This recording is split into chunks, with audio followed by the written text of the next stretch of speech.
Bom, agora já é boa tarde, né? Boa tarde a todos. É uma satisfação muito grande participar aí do nosso encontro internacional, que trouxe tantas novidades e informações importantes aí para a nossa função de RI, né? O nosso painel aqui vai ser focado no nosso Conselho de Recursos do Sistema Financeiro Nacional. É o famoso conselhinho, né, que, no jargão aí de mercado, a gente apelidou esse conselho de uma importância fundamental aí dentro do contexto do Sistema Financeiro Nacional. Infelizmente, a nossa presidente, Adriana Toledo, ela não pôde participar, dado um compromisso que ela tinha assumido também, inclusive no exterior, né? Ela está nos representando lá também de uma forma bastante importante. Mas o Dr. Griecos é o nosso vice-presidente e vai trazer para nós aqui uma informação um pouco importante do ponto de vista de conhecimento, mas muito mais pela mecânica de funcionamento aqui do nosso conselho. Normalmente, o conselho tem, o Dr. Grieco vai apresentar isso para nós, duas faces, na face estatal e a face privada.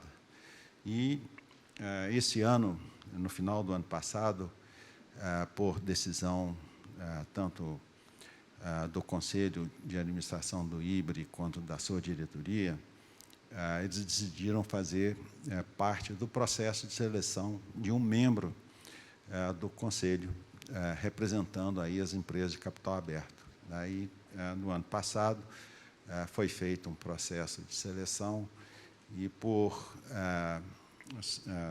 convite aí do IBRE, eu participei do processo e, para surpresa minha, eu fui nomeado. Então, eu surpreendentemente, passei a integrar esse conselho, que, do ponto de vista de RI, significou para mim um aprendizado assim, completamente fora do meu contexto, porque trata-se de um conselho que vai julgar casos envolvendo aí todas as empresas e profissionais aí do setor financeiro, que está um pouco fora da minha atuação. Mas, para minha surpresa também, ficou como compromisso da minha parte levar ao Conselho o ponto de vista dos profissionais de relações com investidores. E me comprometi também com a presidente do Conselho, a Renata, de trazer para o IBRE a visão do próprio Conselho com relação à atuação dos RIs. Então, essa é a primeira atividade que nós estamos fazendo, de trazer essa atividade de conhecimento a todos vocês, e nós vamos seguir em outras oportunidades, aí, trazendo aí as experiências que eu estou observando dentro desse conselho, e que eu considero extremamente úteis e importantes na atuação do profissional de RI. Né? Todos nós sabemos, né, quando as empresas abrem o capital, a primeira coisa é abrir uma vaga de RI, né? Ou seja, a CVM exige lá a indicação de um diretor de relações com investidores, né? Abrir uma vaga para nós, né?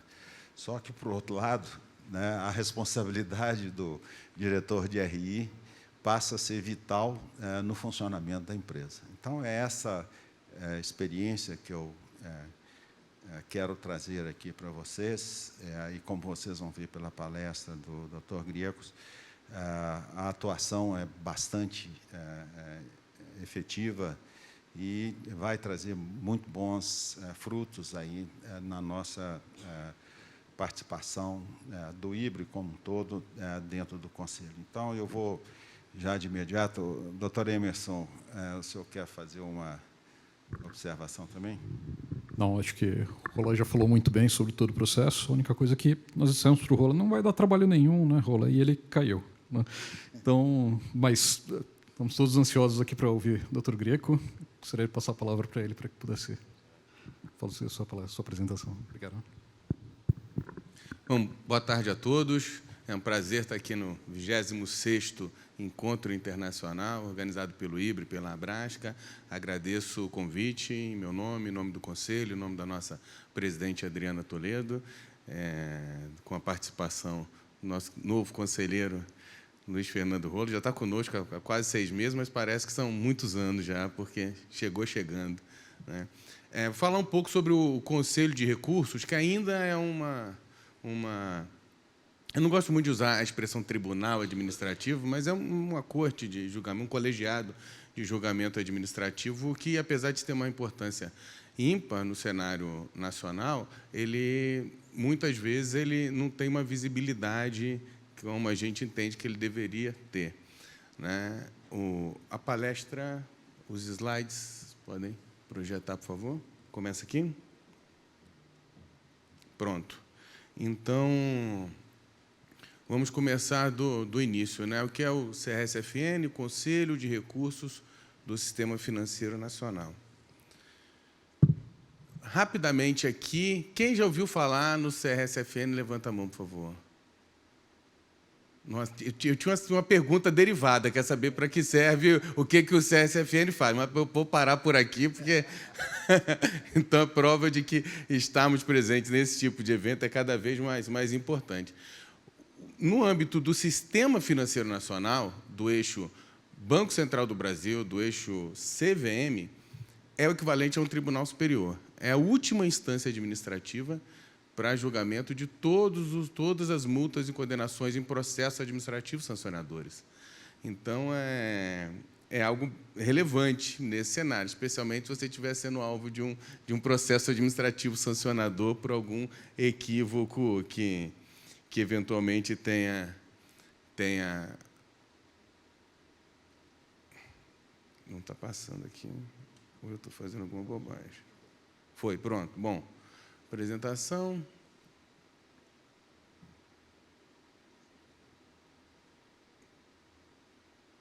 Estou me atrapalhando aqui.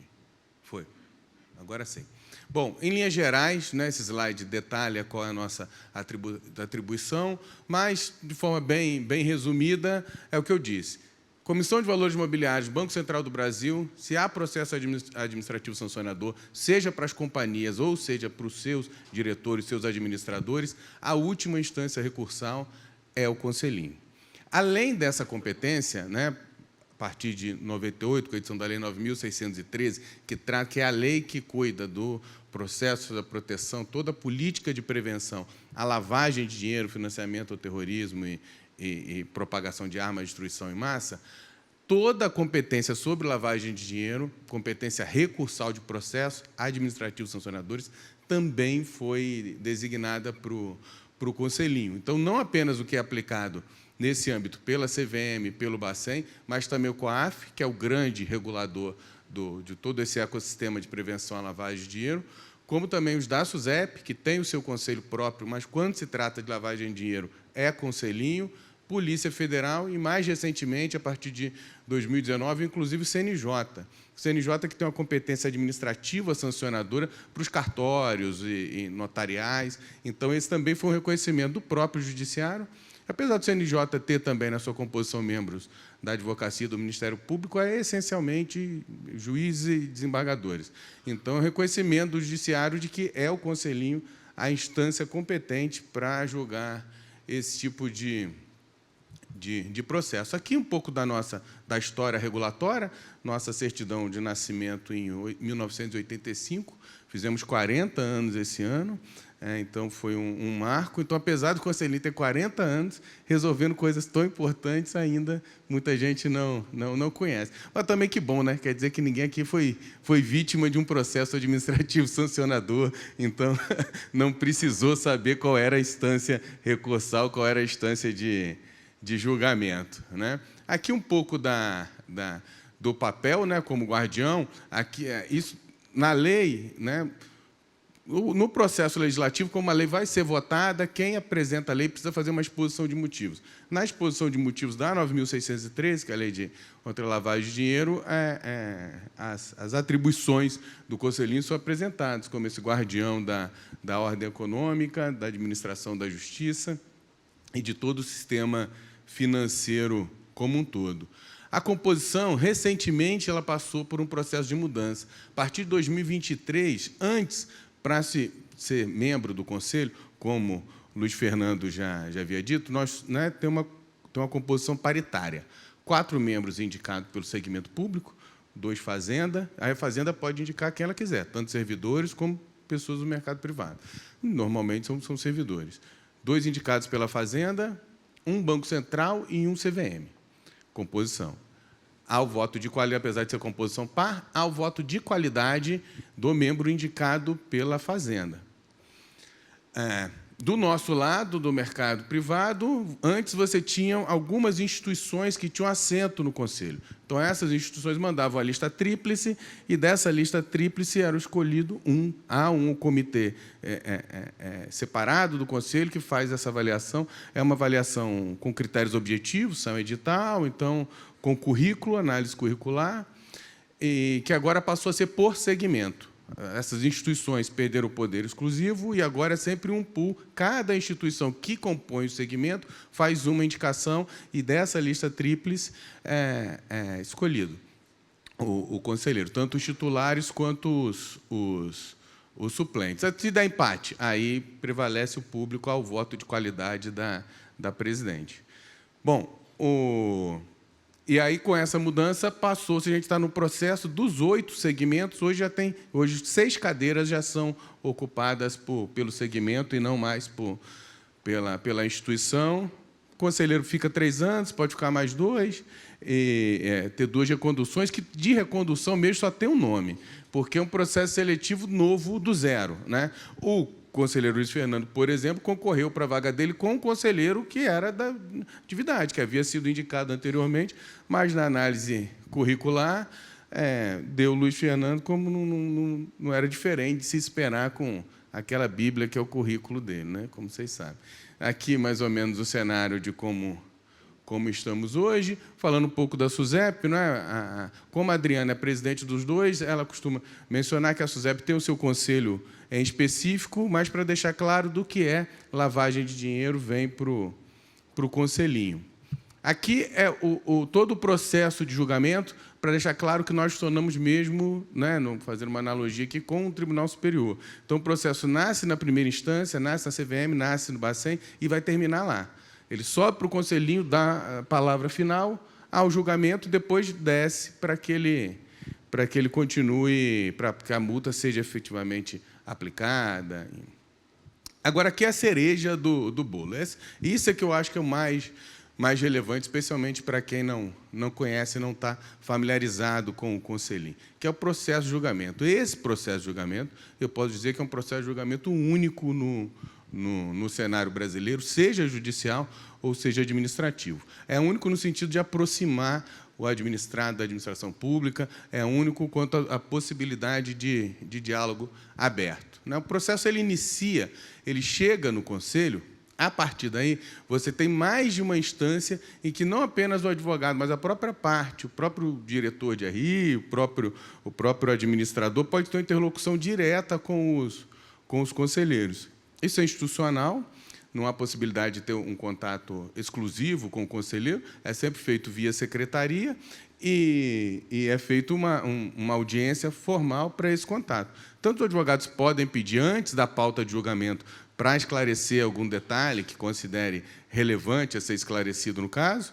Nesse caso, é pedido uma faculdade do conselheiro a permitir esse despacho ou não. Até ontem nunca foi negado. Então, é uma prática que a gente estimula e aí os demais conselheiros são convidados. Depois disso, você ainda tem uma audiência específica de entrega de memoriais. E é comum que administradores também participem. Nessa entrega de memorial, é quando o administrador vai dizer o que aconteceu, o que na visão dele foi feito na companhia, né, qual foi a interpretação que se deu à norma para que eles tivessem tomado aquela decisão no âmbito administrativo e por que naquele momento, eles estão divergindo da decisão condenatória feita pelo supervisor que assim analisou antes, pelo fiscal que entendeu que estava errado. Também é um momento de diálogo franco, essa audiência de entrega. Para quem é do mundo do direito, está acostumado com esse termo, entrega de memoriais, né? Quando vai para qualquer órgão colegiado, o advogado vai lá e entrega um resuminho do processo para cada julgador, para cada membro, para cada desembargador, para cada ministro. Os advogados de ambas as partes fazem isso. Isso que é entrega de memoriais. E lá, da mesma forma, só que como hoje tudo é virtual, não temos mais sessão virtual, desde pós-pandemia trabalhamos 100% virtual. Esses memoriais também são uma audiência marcada oficialmente, e você tem a possibilidade de, num único ato, conversar com todos, informalmente, com todos os conselheiros que vão julgar o seu caso. Isso é único, sem nenhuma sombra de dúvida, e para nós que militamos no direito, né, Emerson, para quem aqui é dessa área, vai entender como que isso é especial para a atuação do advogado, né? Pelo menos você tem a certeza que seu caso foi julgado. O resultado pode não ser o que você gosta, mas pelo menos você tem certeza que tudo aquilo que você alegou vai ser analisado, vai ser abordado e vai ter uma resposta específica para esse ponto. E aí depois é marcada a sessão de julgamento. A sessão de julgamento é com transmissão ao vivo pelo YouTube, fica gravado, então também tem ampla transparência, ampla publicidade. Dá para assistir depois em velocidade 1,5, velocidade 2, para pular as partes mais dogmáticas, vamos dizer assim, dos nossos debates. Então, e aí, por ocasião dessa sessão de julgamento, a Procuradoria da Fazenda funciona como defensora da lei, vamos dizer assim, não como defensora do público, mas como custos legis, que é a denominação que nós usamos, e aí o processo chega ao final do julgamento e retorna para a primeira instância. Aí a nossa presidente, Adriana, infelizmente ela não pôde estar aqui presente, ela tem liderado, né, esse momento de transformação de ambos os conselhos. Nós vamos mostrar alguns números aqui de como a curva de eficiência melhora significativamente nos últimos 3 anos, a partir da gestão dela. O pessoal resolveu botar essa foto. Acho que deve ser para mostrar que o currículo pesa a questão da imagem também, né, Luiz? Assim, que tem um peso relevante, que não é questão... A inteligência fica em segundo plano. Bom, aqui a gente mostra a nossa estrutura hoje. Temos 16 servidores que trabalham. Essa é uma tela para valorizar, mostrar que a turma é um trabalho pesado, é árduo. 100% do serviço é feito por esses 16 servidores, são liderados pelo secretário-geral André Wilson, que é uma figura fantástica, e realmente essa turma carrega o piano diariamente, portanto, merece esse reconhecimento. Nosso tempo está se esgotando aqui. Aqui a gente mostra uma tela que mostra um pouco das principais entregas nesse período, aproximação com o mercado, redução significativa do acervo, intercâmbio técnico, tanto com o judiciário quanto com entidades do mercado privado. Aqui, a redução brutal, como eu havia falado, do estoque, né, de processos. Então, lá no CRS-NSP, que havia um represamento maior, a redução é mais brutal. No CRS-FN também. Vejo que hoje a gente trabalhava com giros na casa de milhares de processos, e agora a gente tem algumas dezenas, o que permite um julgamento muito mais detalhado, muito mais aproximado. E hoje a gente não tem mais o programa de metas. Antes a gente tinha meta de julgamento. Agora, como reduziu bastante, como a gente está julgando muito rápido, a gente tem o prazo de julgamento. Então, bateu no conselho, 180 dias, o seu caso vai ser julgado, com certeza. Então, ficou 4 anos na CVM, lá não vai passar realisticamente, não vai passar de 4 meses para ser julgado. É rápido. Aqui, né, para a turma da auditoria, não sei se tem a turma da auditoria aí, para quem gosta das evidências, além desse, como dizem os meus filhos, além desse lero-lero todo, precisa provar o que está fazendo. Então, a oficina com o Poder Judiciário, o intercâmbio que foi feito, tanto no âmbito da RF1, né, que é a primeira região baseado em Brasília, quanto TRF3, que é a terceira região aqui, São Paulo e Mato Grosso do Sul.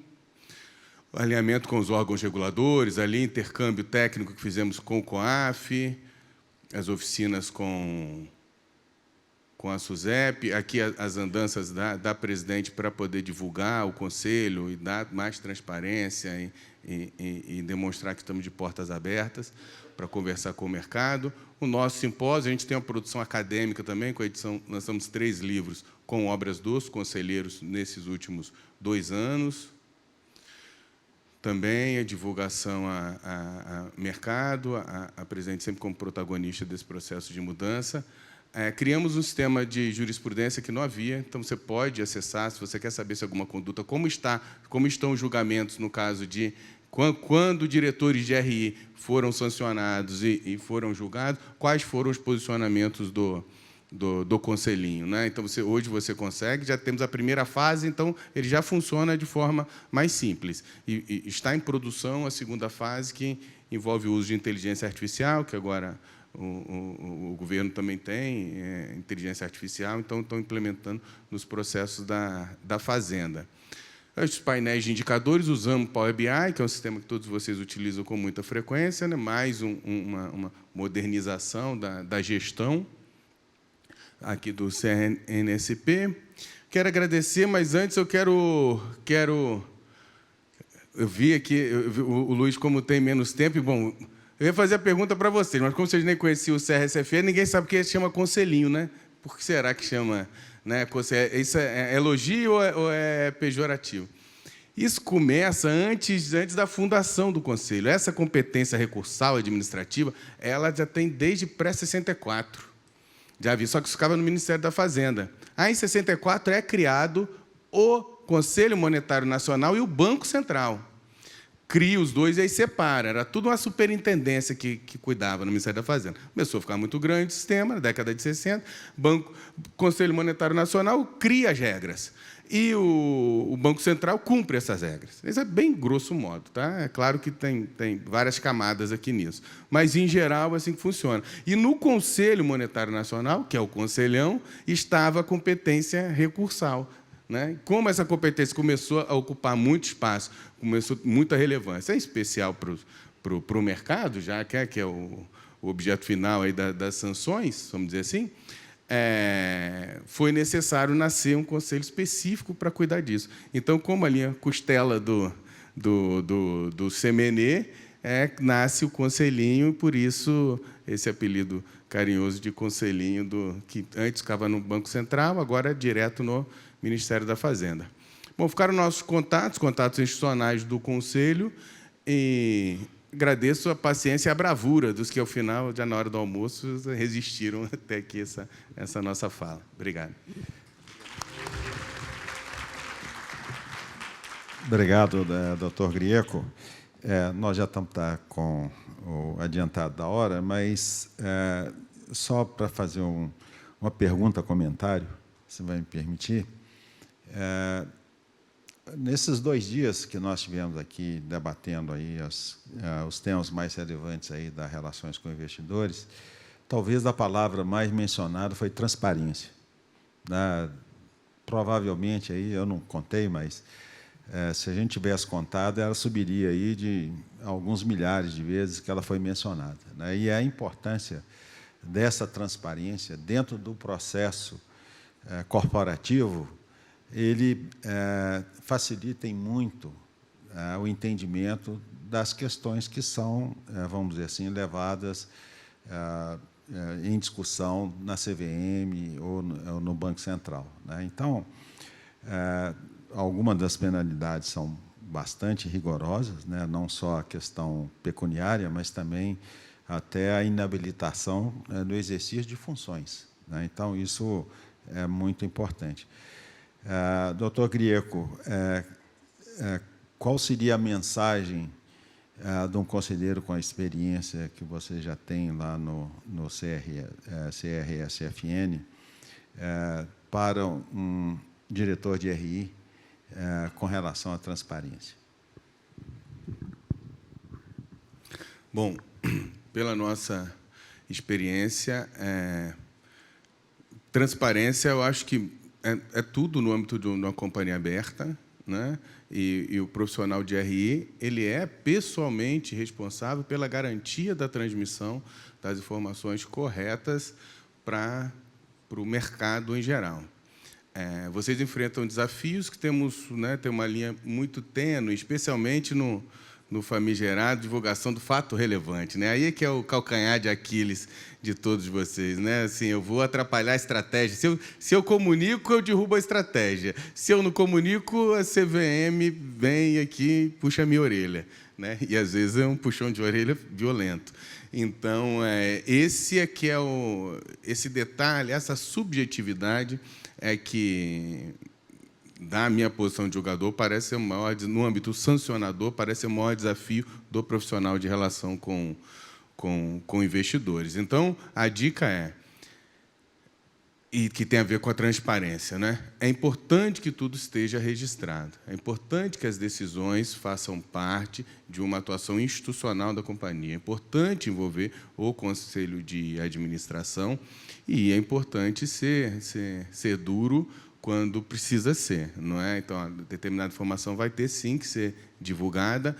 Quem está do lado de vocês é o regulamento, né? Vocês têm a regra da CVM. E, além disso, é o CPF de vocês que está na mesa. Não é a empresa que vai responder, não é apenas a empresa que vai responder se, por acaso, o profissional de RI deixar de divulgar. Sabemos, tem pressão do CEO, tem pressão do CFO, tem pressão de todo mundo. Mas o CPF de vocês está junto no mesmo nível do deles.